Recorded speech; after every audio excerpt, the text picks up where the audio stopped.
to be here to help celebrate, to help begin the celebration of the 100th anniversary of the City Club, and to also recognize that the City Club, obviously, if something's happening here at a City Club meeting, you know it's hot stuff. It's hot stuff in Chicago. It's hot stuff probably throughout the state. And speaking of hot stuff, what would the City Club be without Paul and Jay, right? Don't they do a great job? And Tom, where Tom, did he walk out? Yeah, forget him. He walked Well, out. Forget him. He's not here. These guys are here. Okay.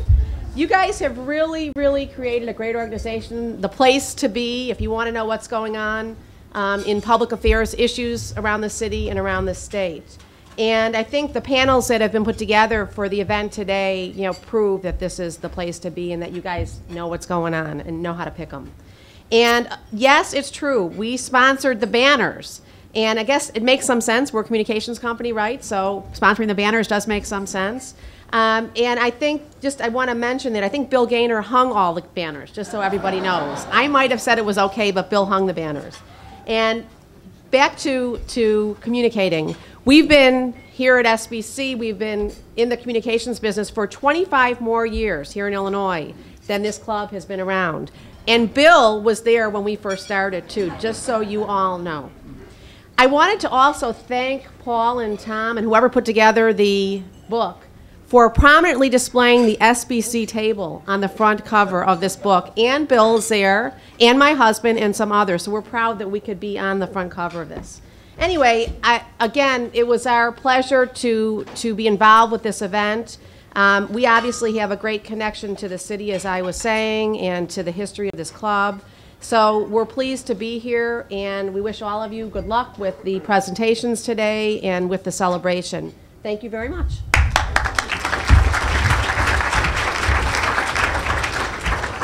Thank you, Carrie, but I know Bill Gaynor. He hired people to...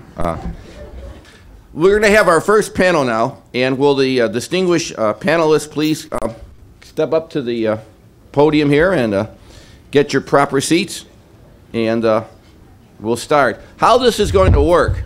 Well, how this is supposed to work is that in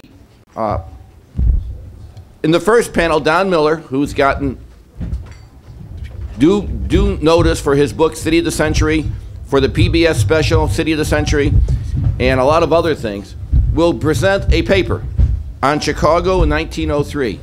I don't think, by the way, all the bios are in your program, so we don't have to go through that. These are all very prominent people, and we just skipped over that in sake of time. Mr. Miller will speak for X number of minutes, and then I will moderate a panel based on their reactions to what Don Miller is bringing out. It'll be give and take, and because this is the City Club, there'll be time for questions, the usual sandbagging, the usual political commentary, the usual self-promotion, and all the other things, which makes this club so remarkable and truly democratic with a small d. Don, if you could speak right from there.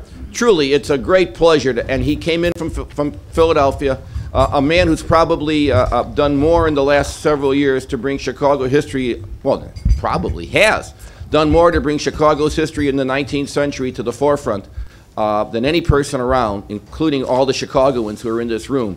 It's my pleasure to introduce Don Miller. Don, it's all yours. Thanks. It's nice to be here in my adopted city. I had planned to talk about something completely different, but yesterday I was in the offices of my publisher at Simon & Schuster, and we went out to dinner, and I went out with my editor, and a fellow that he knew popped up and sat down with us at the table, and it just came up that we were talking about my book and things like that, my upcoming book, and he said, "Where are you headed tomorrow?" I said, "Chicago." And he goes, "Oh, the second city." And I thought, I'm going to talk a little bit about that so-called second city syndrome. And I ought to begin it with this. My favorite historian of 19th century Chicago is Finley Peter Dunn, the humorist. I mean, he got it right. you know, the historian of the so-called unwashed, he called himself. And his favorite character was a fellow by the name of Martin Dooley, a saloon keeper. And Dooley, one of Dooley's best friends and local patrons, was a guy named Hennessy. And one day, Hennessy pops into the bar, and Dooley surprises him. He says, you know, I've been reading a little history lately, Hennessy. And Hennessy said, yeah? And he said, what are you reading about? He said, them Romans and Greeks. He said, what do you think, Dooley? He said, well, I'm disappointed. And I'll quote him, not in them Romans and Greeks, but in them historians. They're like doctors, always looking for symptoms. Their books are post-mortems. They tell you what a country died of. I want to know what it lived of. And in my book, City of the Century, that's what I try to do. I try to tell you what Chicago lived of. And at the risk of being a Pollyanna, I'd like to address some of the things that I think Chicagoans ought to be proud of as they move from the 19th to the 20th and the 20th to the 21st century. One of the great urban dramas of the 19th century was the race between New York and Chicago to be America's #1 city, the biggest, most economically powerful city on the continent. In 1893, it looked like Chicago might overtake New York. That was the Chicago moment, if you will. It had stolen the fair from New York, and it was approaching New York in population and wealth. By 1903, the race was over. And it was over as a result of the great New York annexation. They just took a city, the third largest city in the United States, it was called Brooklyn, and they made it part of New York. And that was the end of it. There are other reasons, of course, for New York's 20th century preeminence, but certainly on the issue of size, that was the deciding one. And in the moments I have left to me here, I'd like to suggest that in losing that race, Chicago actually won it and became not the largest city in the country, but the greatest city in the country. And the way to begin, actually, is to take a look at what powered 19th century Chicago's growth. And it was fantastic. I mean, when you consider this, when Gurdon Hubbard arrived in Chicago, one of the first Chicagoans, at the age of 16 in a birch bark canoe, in 1820, there were roughly 30 settlers in Chicago. 60 years later, Chicago's a city of over 1 million people, the first skyscraper city in the world. 2 of those Chicagoans were still alive in 1890. Okay? They were born in the forest on a swamp. They never moved. They died in the first skyscraper city in the world. That's a hell of a story. And Chicago caught the attention of the world in the 19th century because of its astonishing growth. And that astonishing growth was powered by one elemental driving force. And that was what I call buccaneering capitalism. Not just straight out capitalism, but the kind of capitalism that Adam Smith talks about in Wealth of Nations, untrammeled capitalism, capitalism with no controls. Smith was a Scotsman, and he was writing about England, but the real laboratory for Smithian ideas was not New York or London, it was Chicago. A frontier city with no traditions, it just grew spectacularly and with no controls. You have a railroad in Chicago, bring it into the center of the city. Smoke, soot, without railroad crossings, kill 2 or 3 people a day, that's fine, that's the price of growth. Anything goes in the city. You have some extra beef blood, a couple of heads of cattle, you know, you want to throw into the river, fine, throw them in the river. Someone complains to Armour and Company, Armour says, we'll move. It goes. So there's a downside to this growth, and in that you could do anything you wanted in Chicago. By contrast, in New York, for example, when Vanderbilt wanted to build, the great Commodore Vanderbilt wanted to build his railroad station on 42nd Street, it's still there, he couldn't get approval from city council to take steam engines into the downtown, which was then Wall Street. Around the Wall Street area was a residential area in the city. People didn't want corridors of smoke and soot in that area. So he had to haul his cars down there by mule. And steam train came into the station, transfer, take them down by mule. So even in New York, which is powered by the same kind of forces as Chicago, the capitalism wasn't as raw as it was in Chicago. It wasn't as uncontrolled as it was in Chicago. The upside of this is that this was a place that was seen as a world opportunity center. People came all over because the atmosphere was wide open, and it was a young person's city. We all think of, when you think of Pullman, Armour, Swift, you think of the bearded fathers of Chicago capitalism. They were all young men when they arrived in the city. And people noticed that when they came in from New York. There's no gray heads, they said, among the Chicago ruling elite. Even the architects, exceedingly young when they arrived in the city, Louis Sullivan. And this city, this open sense of opportunity also created ferment. It created violence. It created clashes between capital and labor. But it also created architecture that was fabulous and unsurpassed, because these architects had absolutely no controls on them. Even Louis Sullivan, who's celebrated as somewhat of a reformer in addition to being a great architect, opposed any controls on the height of his buildings. He said every Chicago architect of any repute would leave the city if we put ceilings on this growth. So everyone was into this game of more is better, growth is good, and growth is greatness. What happens, though, is that around the 1880s, there occurs a counter-revolution, the beginnings of one, and it occurs in two places. It occurs at the level of what I call high culture. The sons of the fathers of Chicago capitalists, Ferdinand Peck, the Hutchinson family, Martin Ryerson, and a rising star by the name of Daniel Burnham, begin to argue, and Burnham takes the forefront here, that yes, we need growth, we need steady growth, but the growth needs to be controlled, it needs to be disciplined, it needs to be tamed. This city has to be made a livable city, a place not just to make money in, but a place in which one can invest one's family's life in, as well as one's fortune in. And this starts a movement, and a lot of it has to do with preparing for the World's Fair of 1893 to beautify the downtown, and it results in institutions like the Auditorium Building, and the Art Institute, and the cleaning up of the lakefront, and the University of Chicago. But there's a second movement, a countervailing force here to untrammeled capitalism, and that's led not by the sons and daughters of Chicago's capitalist founders, but by the sons and daughters of Europe. And it's a hidden revolution. You see, Smith, I think, was wrong. Capitalism is not self-regulating. Capitalism needs to be controlled. It needs to be policed. It needs to be disciplined. And people, without even understanding the words that I'm speaking here today, understood that very carefully and made it part of the fabric of their lives. If you go back into the neighborhoods, beginning in the 1880s and occurring especially around 1903, was this silent revolution. Prejudice created it. The sting of prejudice drove ethnic groups together. Czechs, Slovaks, Irish, Poles. Take the story right through the 26 nationalities in Chicago competing here.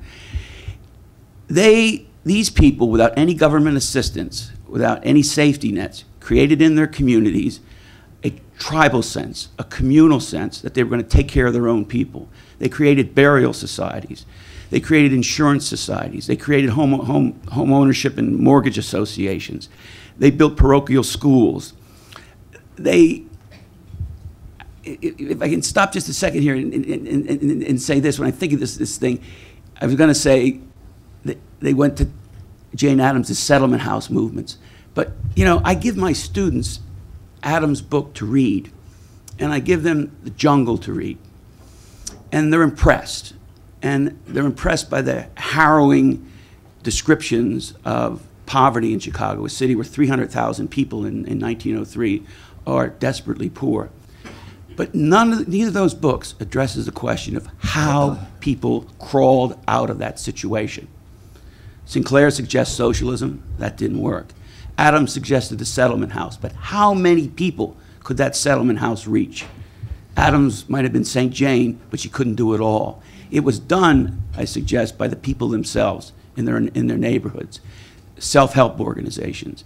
And around 1903, I think both of these movements, this high cultural movement and this movement from the neighborhoods, were coming together.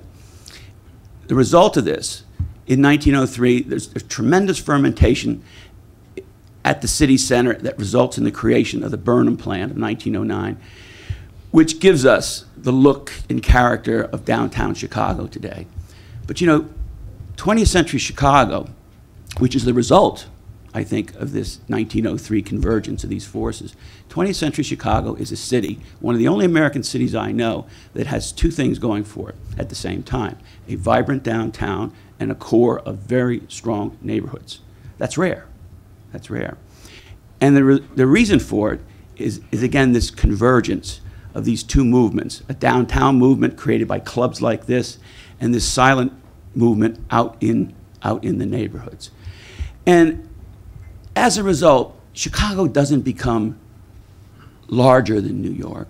What Chicago does become is a city that is livable. It becomes the most, perhaps one of the most livable cities, not just in this country, in the world. And it'll never be 1893 again in Chicago, but this prairie colossus, I think, is still the great American city, a city created, in a sense, by the will and effort of its own people. And one of its most characteristic traits, I think, is this ability, and I don't know where it comes from, it's a strange kind of iridescence, it's this ability to ceaselessly recreate itself. And as everybody knows today, in the world economy we live in, where cities survive or die in a Darwinian struggle on the basis of their ability to capture corporations and capture floating wealth out there, the cities that make themselves more attractive are the cities that are adaptable and have these capacities for self-resurrection and self-creation. I'd like to end right there and then leave it to the other panelists, and maybe we can open for discussion. Thank you.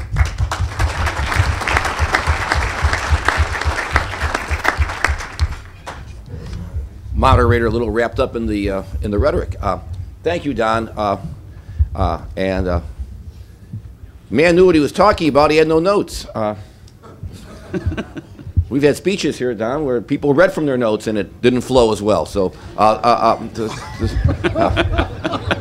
thank you very much. Very exciting stuff. Well, I don't know how we do this with this great panel. We could ask for volunteers who would like to, and now what the panelists are going to do, they're going to react to that. I doubt there'll be many challenges, but they will react to the comments of Professor Miller, and then we'll throw it open to the audience for questions. Tom, we go with seniority here, Ron. And let's face it, there is no one more senior. That is right. Unless it's Len Dupre, and I know where he is. I enjoyed Professor's book very much and thought it was really outstanding, and his remarks as well. The thing that I miss, and I could be wrong, but although I was born in Chicago, I spent a lot of time in Minnesota, and I came here in the mid-'60s, and that seemed to be the twilight of an era of great business leaders in Chicago. They met for the most part in room 100 of the Chicago Club. I wrote a story about that for the Sun-Times. They were the leaders of Sears Roebuck, the First National Bank, Gaylord Freeman, Borg Warner, of course Quaker Oats. It was my place, and it seemed to me that there was a kind of a sort of a consensus democracy at that time about what the city needed. And when they finished lunch, which was usually on a Thursday, every week, it seemed that somehow the city made a decision. I remember when Sears Roebuck built the huge skyscraper that in fact ruined some of the television viewing here and the tongue lashing that they received from that group. That group really settled around, I think, the idea that Chicago should be a civil city. When Martin Luther King came here, they seemed to understand that somehow this was not going to be Montgomery, Alabama. This was not going to be a city that, while it had a lot of faults, was going to accept him. That kind of consensus, that kind of CEO consensus, if you please, I'm not sure exists now. Maybe it does, and I haven't seen it, because there are so many businesses now who really, and which are in a sense, governed by managers who are here 3 or 4 years and then move on to another town. I would ask you and ask Mr. Miller, was not the consensus of major business and economic leaders, didn't that gain an awful lot for the city, and wasn't it a catalytic thing that caused the city to move forward? Oh, absolutely. I think one of the things, for example, if you take Burnham's generation, Burnham moved out of Chicago around the end of the century, and by 1903 he's living on the North Shore. And one of the reasons for that was because he wanted his kids to attend a better school than they would have near the Prairie Avenue neighborhood that he was living in. But even those who left the city lived on the edge of the city. And the 19th century city is so much different from the 20th century city in that the suburbs were very close in and organically, almost symbiotically connected to the city. So you could work downtown, go home briefly, and come back in town for a show. People came back in town for the business meetings. And this generation of business leaders that you're talking about had a clear sense that the city mattered, and a sense of civic duty. I did some research on the Burnham Plan of 1909, and it's interesting to read Burnham's draft of that plan rather than the plan itself. And the draft is a document of far loftier idealism. It's almost corny in a sense. He talks about a civic pride that extends back to Aristotle's Athens, where one must love one city. And I think that was pervasive among those leaders. Burnham took no money for the commission to draft the plan and things like that. And that's missing. You're right. It's one of the few things he didn't take money for. Yeah. Well, comment from the moderator. What do you expect? Not just a potted plant. But true. There could be some debate on that. We'll do that later. That'll be another meeting. Roland, you're next. Thanks, Paul, and to members of the City Club. I want to congratulate the City Club and the current staff for all of their efforts in making sure that this organization does continue and play its role in the history of this great city. Don, I have one concern, and as I tell my friends from New York, I do not like to live in a city where they pick their garbage up 24/7. Chicago, you get your garbage picked up one day a week, and it's really a great city. I think, though, that there are some concerns, especially if you look back into the history. You mentioned all the ethnicities that formed the enclaves and the ghettos in Chicago. What was also very interesting during that time was the great migration of blacks coming out of the South. I don't know whether or not any of that is in your documentation, but being a young kid growing up in deep southern Illinois, whose parents worked for Illinois Central, you could see the persons coming out of the South in the 40s and 50s, especially right after the war. But even before then, after World War I, blacks started migrating to the city, primarily because the white males had been shipped off to fight the war, and for these industries to advance, they would need labor to continue to run the factories and the machineries. And so blacks were told that you can make 3 times as much money by getting out of the cotton fields in the deep South and coming to the city. Well, naturally, that brought about a great deal of consternation and racism and confusion. And we had one of the worst race riots in Chicago in the history of this country in 1919, where a young black person who was crossed the line out at the beach and was swimming, and a few white males saw to it that he got taken care of, and he was drowned. And then the police would not arrest those individuals, and that started a major race riot where 23 blacks were killed, 15 whites, and 1,000 homes were damaged and destroyed. So that's also part of the history of the city. And today, Chicago carries the label as the most segregated city in our country. That's primarily because of these enclaves that was developed and the racism that was perpetuated as a result of black on black, or I'm sorry, as a result of whites in that discrimination process. So we have to also take into consideration what that part was and what the role of those blacks coming out of the South did with the manufacturing jobs in the Swiss plants or the steel mills, and then of course taking those messages back to these other communities out of in the South, and then more coming, and living in the squatters, and then having the community which is now being redeveloped by Chicago, Bronzeville. So if any of you all get the nerve to go from 22nd Street to about 51st Street between the lake and State Street, take a look at it, because there was a great deal of black entrepreneurial spirit that went into that community, which is not existing that much today too, which is a major concern. So I don't know how much of that is in your notes, but that is certainly part of the Chicago history during that early period from 1903 to 1953, and I was not born earlier than that. That'll be duly stipulated. At the next, Lonnie, Eddie, well, Lonnie, go ahead. Let's go in order. And Ed, uncharacteristically, you'll go last. You know, when I think about the period in Chicago from 1903 to 1953, much of what Don has said, I think, is absolutely right. I think in some ways what's important to realize is that this is the period when Chicago becomes what I would call a modern city.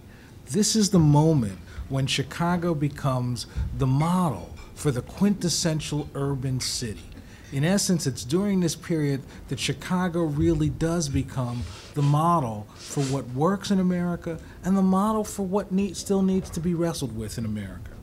I mean, after all, if anyone wants to understand the benefits, the tensions, and really the challenges of urbanization, what a better model than Chicago? If one wants to explore the impact of industrial growth and the challenges that brought, where better than Chicago to look at that? If one wants to really look at grappling with issues of race, as Roland said, and ethnicity, where better than Chicago?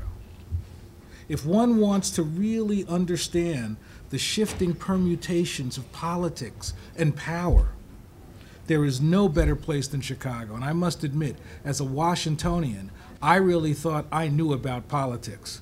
I came to Chicago. Washington's full of amateurs.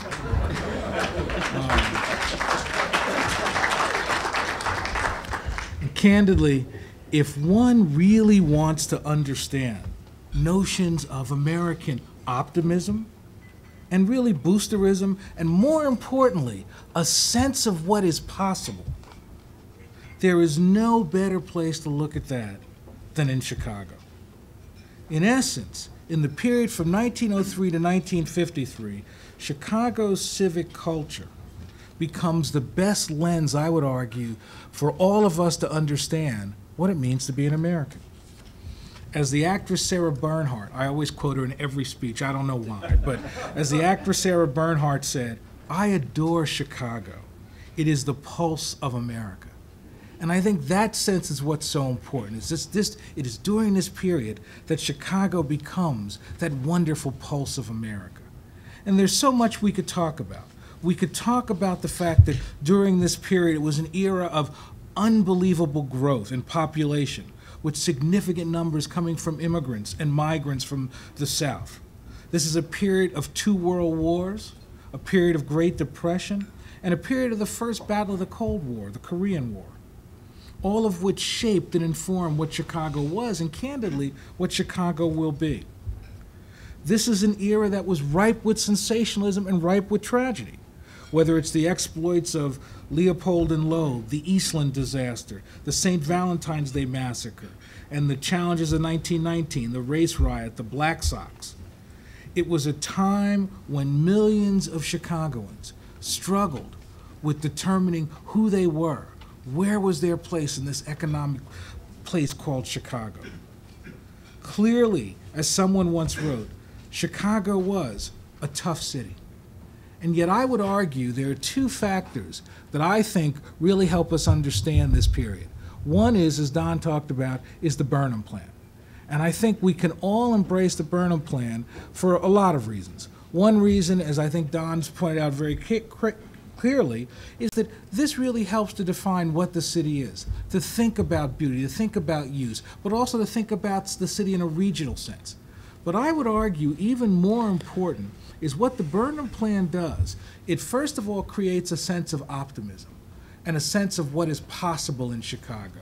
And I would argue that what really separates Chicago is this belief that things can be made better, that things are good and the future is going to be positive. And I think a lot of that comes from pulling together civic and cultural leaders rallying around the Burnham Plan. So I think that the Burnham Plan really has a greater impact than just the look of the city. It really has an impact on the feel and the sense of the possible. And I think I was struck when I moved to Chicago, living in New York for years. New Yorkers always say, when you ask them about the city, they always say, God, it was better 20 years ago. In Chicago, they say it'll be better 20 years from now. And I think that optimism is really tied back to the Burnham Plan. And I would argue the other thing that I think is important to help frame this period is some of the issues Roland raised. I think that Chicago becomes what it is in part because it becomes a laboratory for race relations. I think the large numbers of African Americans who moved to Chicago beginning in World War I, but really throughout World War II, really help in some ways challenge Chicago. They help make Chicago different, I would argue better. And in a way, what happens is that as America continues to wrestle with questions of race and ethnicity, it is Chicago in the forefront. Sometimes that forefront is a difficult place to be. Sometimes we don't always get it right. But I would argue the period 1903 to 1953 is shaped by Chicago's willingness to grapple with questions of race. So ultimately, when I look at this period, it seems to me the thing that really sets Chicago apart is the notion of optimism, the notion of what's possible, and the notion of always recognizing that it really is the best city in America, even if some people call it the second city. Thank you. Thank you. Thank you, Lonnie. Before we hear from Alderman Burke, I would urge all of you to go to the Historical Society and see the exhibit on former Mayor Harold Washington. It's excellent, and if there are any thefts of political buttons, Lonnie, start with me first, because there are a few of those buttons that I do not have, and I was one of the reasons I was late to that panel was I was ogling those buttons. Some great buttons from the 1980s.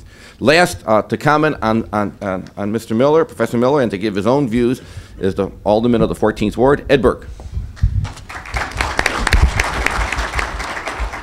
Thank you, Professor, and let me say how pleased I am to be here this morning, and especially pleased to share the dais with Professor Miller, whose book, City of the Century, is one of the great historical works on this magnificent city.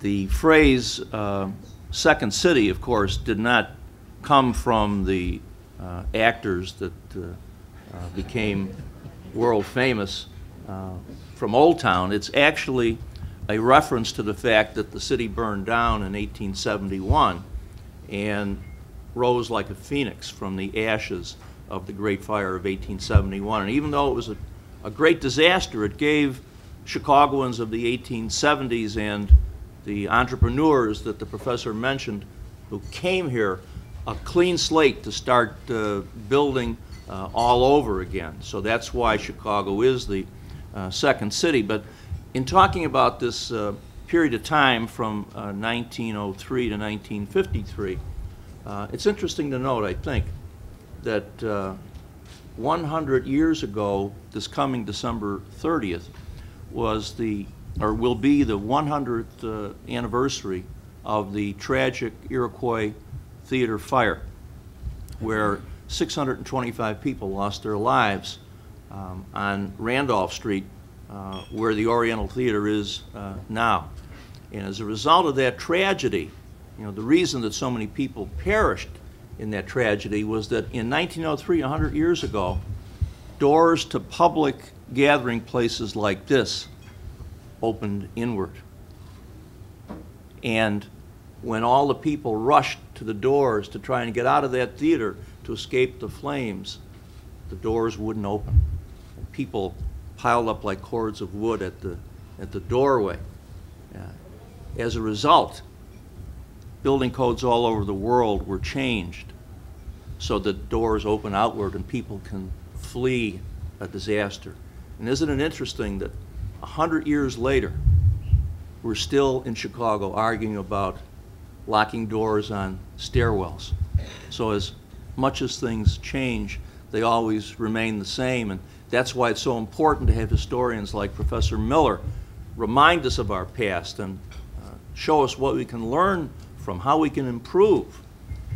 But I don't think any discussion of the period of 1903 to 1953, as it pertains to Chicago, can ignore the remarkable political history of Chicago, the local political history of Chicago, beginning in 1905 with the election of the first Irish Catholic as mayor of Chicago, Mayor Edward Fitzsimmons Dunn, who goes on, of course, in 1913 to become the first and only Catholic governor of Illinois.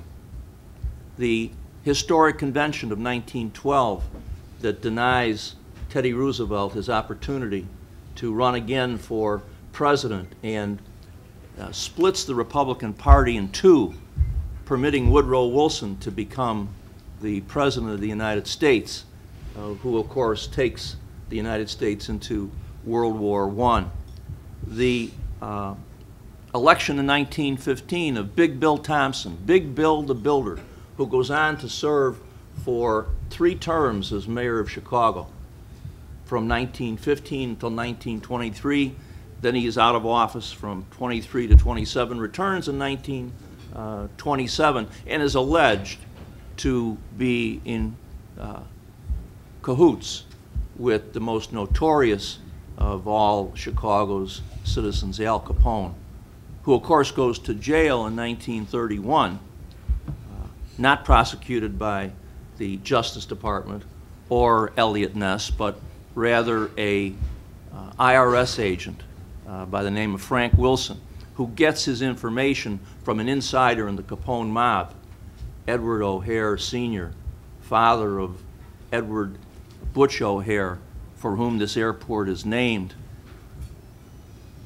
O'Hare Sr., of course, ultimately is shot down and murdered at the corner of Ogden and Rockwell by the Capone mob when they learned that he was the inside informant that caused Capone to go to jail. The assassination of Anton Cermak in 1933. Some Chicago historians say it wasn't the intent of Giuseppe Zangara to shoot and kill FDR, but rather he was sent by the Chicago mob to kill Mayor Cermak. The elevation to the office of mayor then in 1933, the defeat of Alderman Clark and the selection of Ed Kelly as mayor of Chicago, who then goes on with Pat Nash to form the Kelly-Nash political machine, which was most potent, the most important, the most prolific Democratic big city machine in America. The ascension then in 1947 of Martin Connelly and everything that happened up until 1953, the planning for O'Hare Field, the colossus that it is today, the engine that drives the economy, not just of Chicago and the metropolitan area, but the whole Midwest. The laying out of the transportation system, the expressways, all the planning that went on in that period of time. It's interesting that we stop in 1953 at this panel and don't discuss the contributions of Richard J. Daley. But we can go back then too in that Kelly-Nash period of time and talk about 1940 when the Kelly-Nash machine organizes the nomination of FDR for the historic 3rd term in 1940. The 1944 convention where the Kelly-Nash machine dumps the sitting vice president, Henry Wallace, and paves the way for Harry Truman to be nominated as vice president, who then, of course, goes on to lead the nation after the demise of FDR. So I hope that at some time Professor Miller will think about writing the history of Chicago in the years 1900 to 2000. No one could do justice as well as he to that rich story, and it's a story that needs to be told.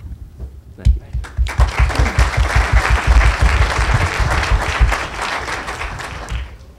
Don, you wish to comment on any of these comments, on your comments?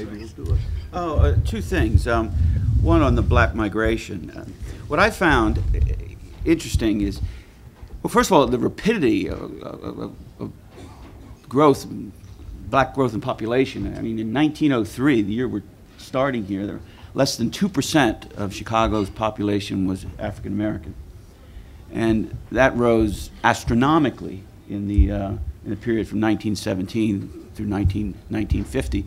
But when you go into a place like Bronzeville, what you find, I think, are the same mechanics that were working for ethnic groups in the 19th century, for Italians and Slavs and things like that. And that community was working. It was working. It was pulling itself together. It had, you know, it produced great writers, magnificent musicians. There was employment at the stockyards. There was a transportation system that could get men to work. One of the interesting Chicago stories that needs to be told is what happened. And because that community was on the brink of coming up 2 steps further than it was in 1936 and 37, and yet there's a spiraling, you know, downward that occurs in the 1950s. I think, you know, I'm not going to go into the whole story, but a lot of it has to do with federal policies, high rises, highway construction, you know, things like that, suburbanization. But it was a very propitious moment for the black community, you know, and a missed opportunity for the city, I think. And the second thing on the Burnham Plan, what's interesting about the Burnham Plan and Lonnie's evocation of it was, the Burnham Plan is hard to read. It's very expensive. It cost over $100 to buy. Nobody went out and bought a copy and read it, you know, the average Chicagoan. But what they did is they produced a thing called Moody's Manual, and they distributed that, tens of thousands of copies, free of charge, and it was accessible. And they passed it out, interestingly, to grade school kids. And they required all Chicago 8th graders to take a course on civic history, the civic history of their city. And that was the textbook.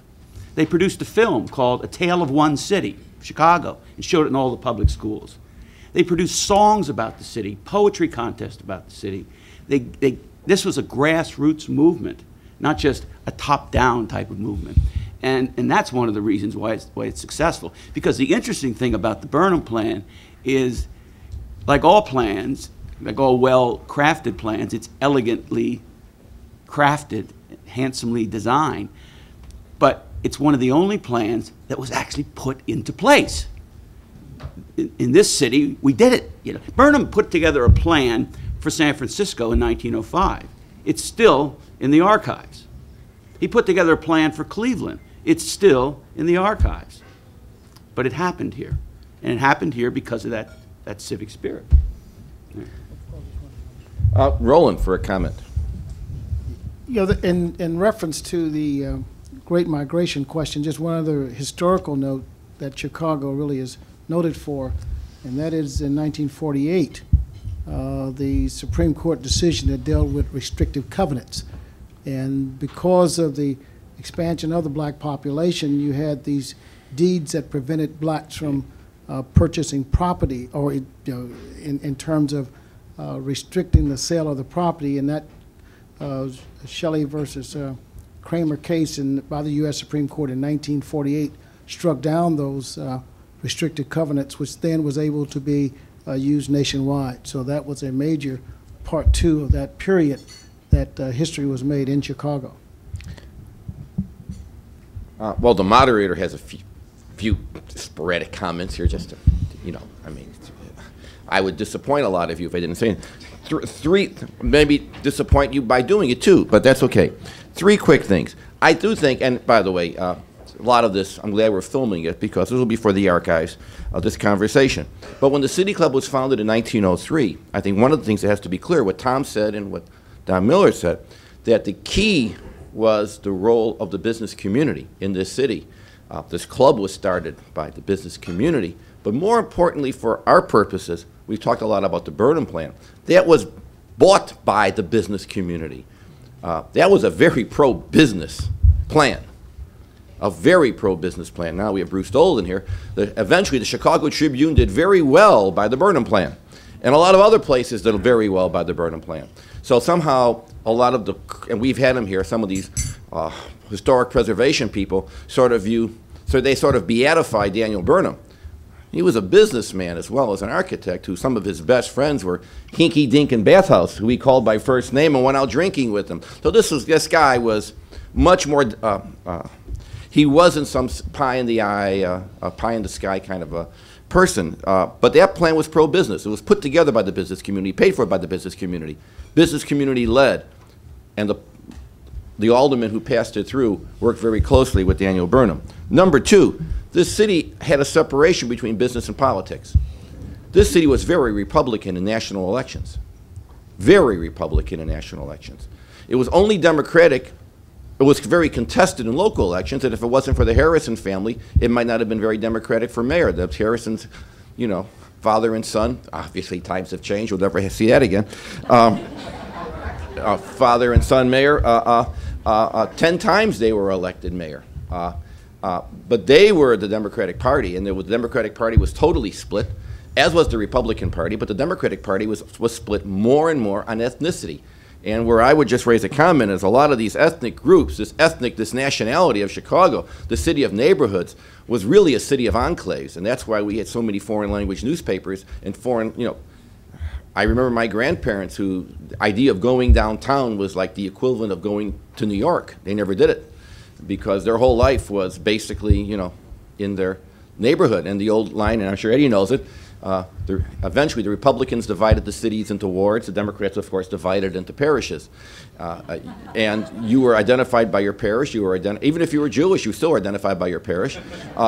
You were identified by your neighbor, a street corner in your neighborhood, you know, where you're from, 63rd and Halsted, or 55th and Western, or 71st and Jeffrey. I mean, you just had that identity, and that was, and so this notion, and one of the things that race does is that it has diminished the rich history, if not necessarily the most pleasant history, is that a lot of this ethnic rivalry wasn't necessarily settled by distinguished debaters like we have today. It was settled on street corners. It was settled in back alleys. And when you had ethnic marriages between ethnic groups, usually, especially between the Italians and the Irish, both families hung black crepe. I mean, it was it was terrible, and you had, yeah, black crepe from what they were in mourning. You know, what's happened? What did I do wrong with my child? And I'm serious. I mean, it's a history that doesn't come together. This ethnic solidarity that we see eventually in the late part of the 20th century doesn't come together until, as Ed pointed out, when Anton Cermak, who was about as tough and rough as you could ever find in anybody, ever does. And by the way, he made his reputation at the City Club, because he used to speak at the City Club in the 20s to try and redo his reputation. It's in the book. He called himself a master executive. That was his campaign sign, master executive. He was county board president. We won't have to go into what happened in the county under his tutelage, but there is a reason county jail is where it is. Pure luck that it happened to be in his ward. Circumstances like that happen. So I do think that as you look at and what these fellows have clearly shown is that the business community and the politics weren't always, you know, in this kind of close relationship as part of being on the same team. They had a working relationship, but they were separate. So, and I obviously agree with Don Miller, but the entrepreneurship of this city was wide open. And so the politics and the business community sort of had a relationship together, and because it was so tough. One last point, what City of the Century shows quite clearly, all these people coming in, all these people coming in, even before the black migration, which made the problem even worse because you had people clustered into such a small spot. But how are you going to house these people? How are you going to find jobs for these people? How are you going to feed these people? This incredible growth put tremendous strain on the city. And Chicago responded. To say it was Athenian or Periclean Athens would be a bit of a stretch. It was some politics. There was a few bucks made here and there. But that's also part. As the great political scientist James Q. Wilson often said, University of Chicago PhD, the reason Chicago works is they understand when you have to cook something, you always need a little grease. And he was always very proud of that Chicago was able to have a little grease. It just made the thing go better. Thank you. This was a great panel. I'm Judy Irwin, and I've a question and I'd like a comment. You know, as we think about the history of Chicago, every urban center in the United States had immigrants. It's a whole country of immigrants. Why is it that we're different from New York, different from Philadelphia? It brought to mind a book that I'd like to recommend to everyone, if I could remember the name, that is that Paul Green and a political scientist from U of I, Sam Gove, wrote about Illinois politics and government. And at the beginning of that book, there's a discussion about the political cultures of the states. And although Illinois has all three of those cultures, where Roland Burris is from in southern Illinois, and another one where Doug Scott's neck of the woods in northern Illinois, the individualistic political culture holds for the state. A political culture that is market-driven, where the community doesn't look to government as a vehicle of social good, but rather to groups like the City Club, the community-based organizations, the churches that you've all discussed this morning. And government is viewed more as a business, sometimes a dirty one, a higher tolerance for corruption, usually, but one that you want to get out of the way of commerce. I guess my question is, and my comment is that given all of that and given what all of this distinguished panel knows about the history of Chicago, what is it that made us this different political culture that is part of our history, but is part of our politics very much today as it was then from early immigrants, that distinguishes us and in effect separates cities and states in the way they govern today? I'll take a shot at it. And Very brief question. Tom, you can. Yeah, I'll take a shot at it. And it is that the fine civic leadership that Paul alluded to, which I alluded to, that really built Chicago, where the senior executives got together and really decided things that really made the difference, also had a downside. And the downside was that beginning in the 50s and going until now, the Republican Party was put to sleep because it was just regarded as an appendage that wasn't really needed. And that's too bad, because the city has no viable two-party system.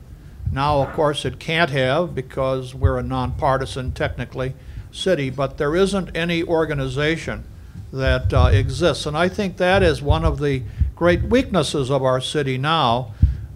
First of all, that we don't have, I don't suspect we have a business community that really meets as they did and talks, because so many of our business leaders are managers and are moved out as part of international corporations. And the second, that there isn't any alternative to the ruling group in Chicago today. That sounds good right now because we don't have any dissent, but what bothers me very much is that there's a lack of viability for a responsible opposition. Don, go ahead. Yeah, I think two things separate, for example, New York from Chicago in this question. Alleys is one thing. Chicago has alleys. New York doesn't. I lived in New York. You put your garbage out front. Chicago's a lot cleaner city. But the other thing is a thing called the Board of Estimate in New York. And Chicago's political structure from the 19th into the 20th century was balkanized. There were an incredible number of jurisdictions. And those small jurisdictions allowed small people to gain power, just a little of it, and then a lot of it. The business titans we talked about that were so-called ruling the city in the 1890s did control the banks, and they did control the newspapers through Medill and people like that, but they didn't control the politics of the city. And that was true in a lot of American cities, like Boston. The Last Hurrah is all about that. Skeffington controls the streets, and the Brahmins control the banks, and they control the press. But in New York doesn't have the kind of representative local democracy and the flourishing political democracy in the wards, because there are no aldermen in New York. Because New York had a successful so-called reform movement. A reform movement that actually was a top-down movement that moved the middle class a little bit up and took power away from the bosses and their constituents. And now, if I have a problem in New York with my car or my trash, you can't call anybody. There's nobody's door to knock on. There's no sense of local government being available to me. And that's something that's really missing in that city. And I think it's one of the reasons that New York has developed such a paternalistic welfare state in the absence of these, smaller, vibrant communities with more local autonomy and local representation. Reform doesn't always work. Don't have to convince this group about that. Brian, go ahead. Brian Bernardoni, Chicago Association of Realtors. I guess what's good about the corporation, Chicago not having that business core like it used to with the Fields and the Montgomery wards of the time, is that it's pretty good for realtors in that we have a lot of managers shifting all the time. So it's kind of good for us. But seriously, what it does is it creates a lack of reliance on one industry to move Chicago. Chicago's flexibility is based on that. We have a whole series of different businesses that are our core, and it allows for it. One point I wanted to make is actually it was called the Wacker Manual of the Burnham Plan that came out, and it again showing the role of business in driving the education. The Wacker Manual came out a couple years after the Burnham Plan, and it's almost as beautiful as the Burnham Plan itself in that it's a full-color document. It's burlap covered. It's a wonderful document. One other, but to lead to a question with regards to that, what do you feel is the role of the literary culture that also permeated out of Chicago during this time period from 1903 to 1953? What role that literary culture really helped create the image of Chicago? We know Chicago is a city of neighborhoods. We know the political stories of Dooley and everything else, but that literary tradition also helped drive an image of Chicago, which also sustained it, and I'm wondering what the panel thinks about with regards to that. Anyone like to step up to the plate? I've seen more movement in oil painting. Quick word about it. I mean, it's one of the distinguishing marks of 20th century Chicago. I mean, if you want to understand the city as a place of splendor and opportunity and wonderment, read Augie Marsh. There's no better novel on that. These young kids' rhapsodic sense of the city just being completely open to him. Read the diaries of Theodore Dreiser. They're very much like that in the 19th century. Read Richard Wright, Native Son. That's the best account of 1930s Chicago and what was going on the South Side. For the Polish neighborhoods, you've got Nelson Algren. I mean, it's an amazing literary ferment. When you have a city of guts and grit and it's, a real, asphalt and brick city, it tends to produce literature like this and still does, Because you take a city like, just one thing, I always get in an argument with people about other cities, San Francisco. What kind of literary tradition do they have there? Not much. Name the great artists, name the powerhouses in the city. There aren't many. And it's a beautiful city with a great bridge. But you don't find artists like this. You don't find builders like this. You don't find thieves like this. You don't find criminals like this. There's something outsized about Chicago. It really is. That's missing. And from a lot of places of equal size, yeah. And I think a lot of the literature started with newspapers. Finley Peter Dunn should be remembered, I think. as the equivalent of Mark Twain. Secondly, Carl Sandburg from the Chicago Daily News. And more recently, Mike Royko. People, at least a long-forgotten stylist was Howard Vincent O'Brien, who wrote for the Chicago Daily News. All this, a lot of it, really moved from journalism to the printed page and literature. Some of the best history of Chicago was written by journalists, Wenton Kogan and all those very popular books that are fun to read. And a lot of us got started doing our history of Chicago by reading those books. And of course, the one ethnic group that Don didn't mention was, of course, James T. Farrell with Studs Lonigan. If you really want to understand Irish life in Chicago, there's a lot of that going on. So yeah, all that is there, and it's amazing that. Put a quick aside from the moderator. When I was asked by Chicago Magazine, now owned by the Tribune Company, when we listed the top 100 people, remember you had this thing, it came a couple years ago, the top 100 of the century. I take great pride in making sure Al Capone didn't make it. It was close, but we fought over that one tough and hard. But there were a lot of people in literature who were in the very top, the Michael Jordans, the Oprah Winfreys, and George Halas, and the sports people. But there were also an awful lot of people who were in literature and newspapers, and I don't think that would be the case in most any other. Was Gwendolyn Brooks on the top? My recollection isn't what it used to be, but I wouldn't think she made the BCS poll. No, I don't think she was in the top. Yeah, but she was probably there. But there were tons, and of course our architects Burnham, Sullivan, and Wright were all top. I mean, it was very, very diverse. Yes, Ms. Long.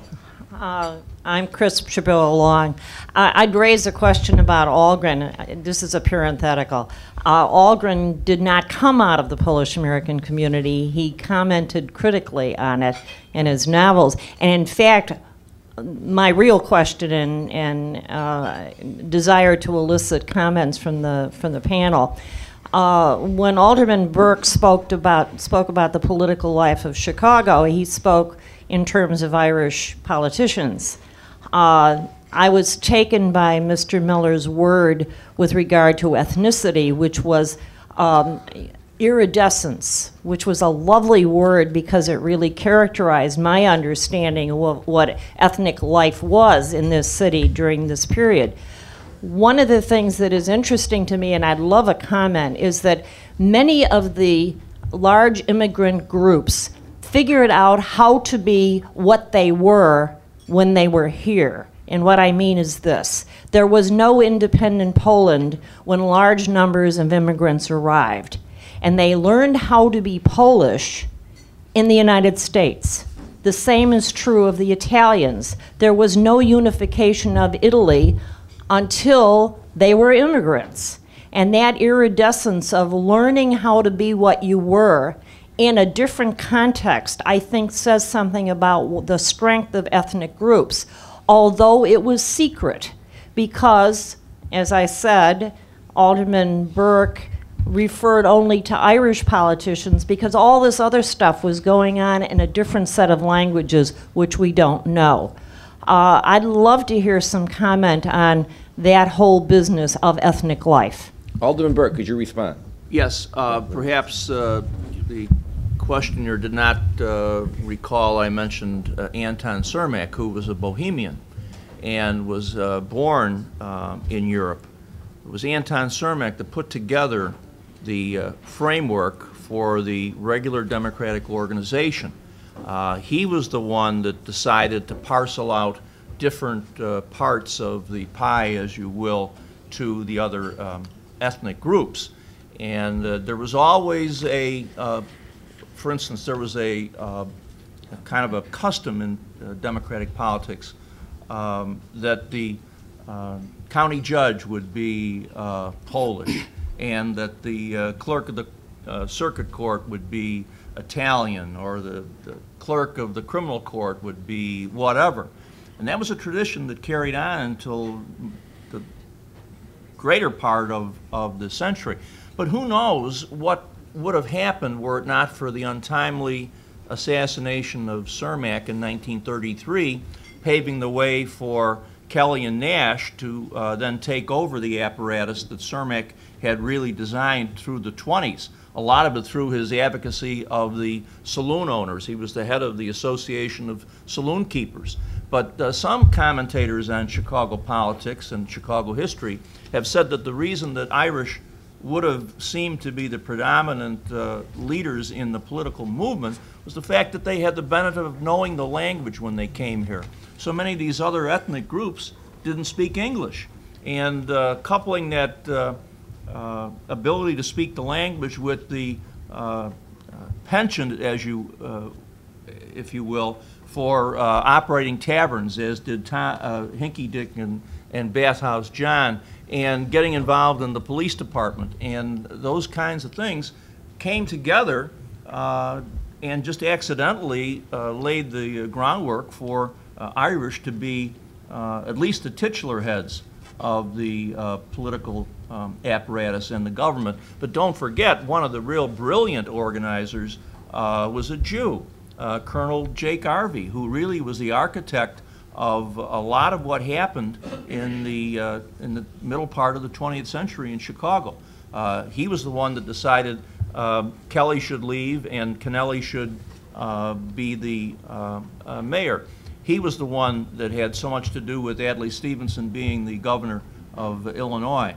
So if I neglected some of those other great political names and those ethnic groups, like our late great friend Vito Marzullo and Judge Dramalski and so many others, I apologize. And of course, on the Republican side, you can't neglect to mention Ed Kucharski, who was really a great leader in Polonia. And although you've mentioned him earlier, one of the great political leaders of the nation and of course Chicago, Dan Rostenkowski, whose father, Joe Rostenkowski, was an early leader in Democratic politics. Okay. Roland, quick comment. Let's keep the questions a little shorter. We're having a time problem. Go ahead, Roland. Yeah, and Chris, just to add to that too, we want to put the black piece in here. I mean, in terms of the ethnic development of Chicago and developing that machine, which started in the late 1920s and 30s.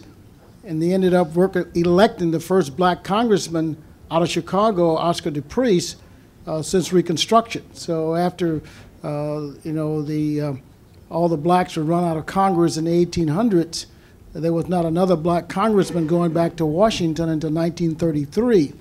That, of course, gave rise to that black men captured in that Kelly Nash machine that was developing, which also created a congressman by the name of Bill Dawson. And it was at Dawson block voting, as those blacks were migrating out of the South, one black member of the family would be given a job under the political machine apparatus, and then every person in that family was tied to that one job. So come election time, that precinct captain would make sure that that's how it survived. I mean, I did a paper on this when I was at Southern Illinois University in the 50s of how that actually all worked, and because you could see those people coming out of the South, and they were just stacked up into these tenements in the 30s and 40s and 50s, and they would then march to the polls to vote. And of course, you had some that black Bronzeville area with Dawson and a Republican by the name of Archibald Carey. Those are some of the big names that really played the role for making the politics of Chicago work somewhat for blacks in the give and take and the rough and tumble of this political world. So that was a major part of it, and I say today that I'm a beneficiary of all of that. And no one would disagree. Yeah, it's interesting to know, too, that the blacks were all Republicans until the time of Cermak. That is correct, because Dawson was a Republican. And it was a legacy of Abraham Lincoln. My parents were Republicans, and downstate we were all Republicans. Blacks didn't start voting Democrat until the time of Cermak and FDR. And, of course, there's another interesting book, too, which has just come out on the policy kings of the South Side. The policy rackets dominated the life of so many of those neighborhoods. And that was the economic development piece, too. I mean, that's where the jobs are created. They created jobs. They Absolutely. created all the wealth churches and benevolent help for all those blacks who were coming out of the South. And then the mob moved in on the black policy kings They murdered Reagan in 1948, who was Annenberg's partner in the National Racing Wire Service, and pretty much the Capone-Nitti mob then went on to dominate the policy rackets and got rid of all those black policy kings that were actually generating a great deal of wealth in those neighborhoods. Yeah. The Club de Lisa, the 47th Street area that had nightclubs and restaurants and whatever. I think Professor Miller touched on a little bit that earlier. Well, Frank Costello did the same thing in Harlem. Exactly. Yeah. Yeah. Now, of course, we have the government doing the same thing that the policy guys used to do. We just no big problem. It's called a lottery. Lottery, off-track betting, you name it, they're doing it. Yes, Anthony, go ahead. Short question. As I listen to the panel's discussion, it reminds me that the black experience in Chicago was probably, I wager, differently than the white experience in Chicago from the 1900s on. And I remember moving into an area called Chatham in the early 50s. I remember talking to my uncle, who's in his 80s, about what was it like living in Chicago, moving up here in the 40s and 50s, doing the Great Migration. He said something to me that seemed so far removed at this time. He said, you know, when I came up here, he said, in the 40s and 50s, my Uncle Jesse said to me, he said, you couldn't really go downtown as a black. You weren't welcome in downtown Chicago. And if you went to go to a restaurant, you couldn't really go in the restaurant. You went to a hotel, you could go in as a servant, as a worker, but you really couldn't go downtown. You weren't welcome. And that seems so far removed from today. But I also was thinking about how the city is so segregated. I actually moved into the Chatham area, and I remember going to school in maybe first grade, and having a guy who I became buddies with, and we shared lunch with. I remember after maybe a few days or a week or so, all of a sudden he didn't want to share lunch with me. And I asked him what was going on. He said, well, they told me, you know, the older kids told him that I was, you know, a nigger, so to speak, and that he could not associate with me because of that. And that kind of experience, you know, kind of shakes your confidence in who and what you ought to be about.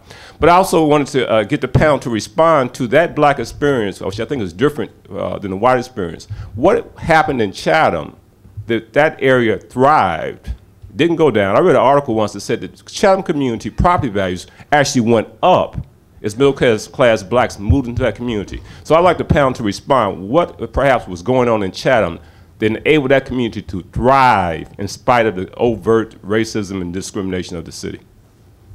Tony, by the way, I still live in Chatham. So yeah, you know what I'm talking about. Ernie Banks lived in Chatham. I could go get his autograph when I was coming up. Gail Sayers moved across the street from me on 82nd and Vernon.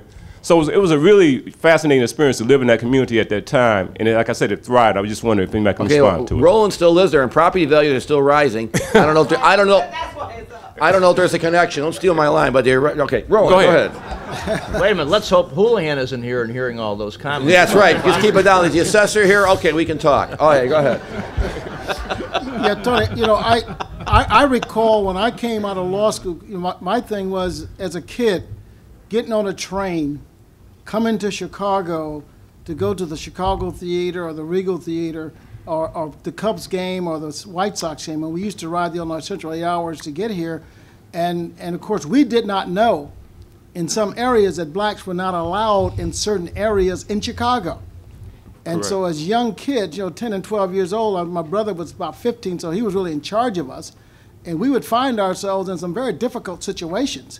Being at the Chicago Theater, and you look around there, and there are 3 black kids in the Chicago Theater, you know, in 1949. I mean, this was really kind of traumatic.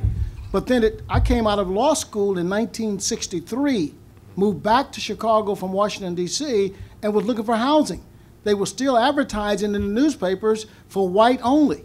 Blacks need not apply. I mean, that was the racial structure that existed in the city during that time, and of course, only through the civil rights movement that you saw coming out of 64, 65, were people then able to become understanding and tolerant, but certainly it still exists today. I mean, don't think that there's by any means any change. You go into some areas in these communities, you'll find that you will just be, and even as a public official, you know, with state troopers, we were challenged in some of these communities in Chicago in the 1980s. Okay, let's Joel. We got 2 more questions, Joel and Grant, and then we'll have to. Joel Cohen, still CEO of Three more Richard questions. Hoffman Corporation. My question is predominantly addressed to Lonnie, although I think to a certain extent Ed Burke talked about this. I thought one of your comments was fascinating. Well, actually, two of them were, you quote Sarah Bernhardt, I often quote Aretha Franklin. But you made a comment that Washington has a lot to learn from Chicago politics, and I wonder if you might flush that out a little more. I think Ed really did in some of his comments. I think part of it is that because the number of aldermen that people feel they have an ownership in politics, that local communities feel they can talk to their aldermen, feel that they can shape some of the politics, it makes it more difficult, candidly, to govern. That there's challenges of building collaborations, of coalitions, of really trying to get legislation through when you have so many different people that you're trying to reflect and to serve and to represent. And I would argue that Chicago politicians understand the game of compromise, of hardball, in a way that you don't do it in Washington. And what I'm always struck by is that when I first came, Alderman Burke was very kind to help me learn my way around the city, and as we talked, I remembered all the senators and congressmen that I knew over the years who would sort of try to give me the benefits of their wisdom about to educate me politically. I just felt that they weren't nearly as sophisticated as Alderman Burke, and I was really Hear, hear, hear, hear. That's because he comes from the 14th Ward. That's, you know. Yeah. And we have the people's business to attend to, Professor, so we need to get the show on the road. Yeah. Finance Chairman makes a very valid point. People's business, real quick, Grant and Eddie, and that's it. Go ahead. I'm Grant Linsky. My question to you, Tom, and the rest of the board, panel has to do with, you had stated earlier that the civic community and the business community, the politicians and the business community had worked together, but they were kind of separate in how they handled things. Why is it during the 1900s that they couldn't get the banking laws changed in the state of Illinois to effectively allow for branch banking to exist, so that would have preserved the base of our financial institutions here, which, as they have now shifted, that's also affected some of our other corporate centers that have also moved out of this area. The question is, why did politicians like Roland Burris not change those banking laws? The Haymarket Group hadn't yet been formed. Can't answer that. All I can say is that the business community became very diffuse, really starting in the 60s to a point where there wasn't any cohesion. There are attempts to be made, certainly at the Civic Committee of the Commercial Club, but that gets down to people who just spend their time doing good works and not necessarily concerned with its final impact on the city. That cohesion, unfortunately, were the owners of the business who came there through their fathers and their grandfathers. They didn't feel, and they don't feel, generally speaking, and this is a bad generalization, they don't feel that there is a real ownership in the city as the old patriarchs did. Let me comment on that, because I was one person who worked at one of those big banks, and what you see is what you hear about all the time: the upstate downstate problem. Right. And the big Chicago banking system wanted branch banking, right, but the rural banks of Illinois were strong enough to prevent that, and that's what really prevented that whole thing from developing. I spent 10 years at Continental Bank, and of course I was downstate, and I knew quite a few of my banker friends from downstate, and there was this constant battle. We do it not only in the banking business, but it's in everything. You know, it's Chicago versus the rest of Illinois. And I have this favorite expression: outside of Chicago, there's a place called Illinois. And so, but that's the primary reason for that, the rural banks. Ed Mazer. Yeah, thanks, Paul. Ed Mazer, the Mazer and Green Mazer Associates. I'm concerned about, or kind of curious about, the relationship in this early period between the business community and the public and private school system. Today we see a lot of business involvement in the Adopt-a-School system, working in the schools. Today on the front page of the Sun-Times, there's a story about 1 in 4 Chicago public school children are obese, and I'm sitting with a gentleman from Quaker Oats, and he says that they're going to be very involved in getting all of us to eat oatmeal. Of course, Doherty in that must, one of his clients must be the Atkins diet people with all of this bacon and other things, so thanks, Jay. But I really am seriously curious about, what do you know about the relationship of the business community in that with regard to the school system in this earlier period of 1903 to 53? Thank you. Good question. Who's he asking? Anybody? Well, the public school system became so politicized that up in the late 1940s, there was an actual threat that they were going to decertify the public school system because it was just an extension of the political patronage army. In order to be a school principal, you had to have a letter from your ward committeeman. It got pretty bad. But somebody ought to do a book at some point to determine the effect of the large parochial school system on Chicago. Because so many Chicagoans had the option of sending their kids to parochial schools, I think that there was to a certain extent, an attitude of nonchalance or lack of real leadership to make sure that the public schools worked. I don't know if that's true, but the alternative vast parochial school system, of which many of us were products, made us kids that never knew what a public was. I don't think I met a Protestant until I was in college. And if you're born in Chicago, you never met a Republican until you went to college. No. Listen, I want to thank all our panelists. This was wonderful. I want to give special thanks to our guest, Don Miller, all the way from the Commonwealth of Pennsylvania, for bringing that insight. And it, by the way, Don, a few weeks ago we had Robert Remini from UIC here. Steve Neal was talking about his books, and then Robert Remini took over the podium for some reason or not, and just gave one of the great old-fashioned history lessons that we all, some of us who went to grad school, like Eddie, myself, and yourself, you don't hear very much anymore. This grand sweeping stuff. Well, you gave us a little bit of that today, and just honored that you're here.